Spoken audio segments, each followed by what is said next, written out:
ചോറ്റാനിക്കര ക്ഷേത്രം ഉണ്ടായ കഥ അറിയാമോ? ഇന്ന് ക്ഷേത്രമിരിക്കുന്ന സ്ഥലം പണ്ട് കൊടുംകാടായിരുന്നു. അവിടെ മലേറിയന്മാർ ആണ് സ്ഥിരതാമസം. അവരുടെ നേതാവായിരുന്നു കണ്ണപ്പ.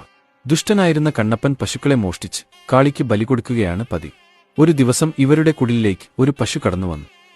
ഈ പശുവിനെ കണ്ട കണ്ണപ്പന്റെ മകൾ അതിനെ വളർത്താൻ തുടങ്ങി.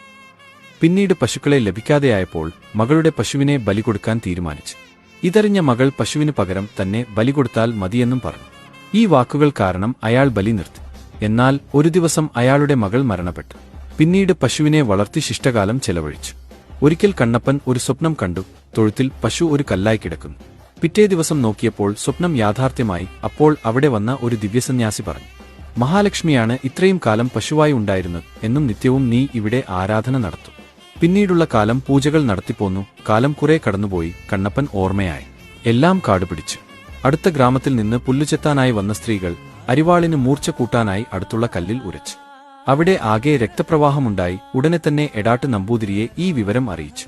വർഷങ്ങൾക്കു മുമ്പ് കണ്ണപ്പൻ പൂജിച്ചിരുന്ന വിഗ്രഹങ്ങൾ തന്നെയാണ് അവയെന്ന് കണ്ടെത്തി. അങ്ങനെ ഒരു മഹാക്ഷേത്രം അവിടെ ഉയർന്നുവന്നു.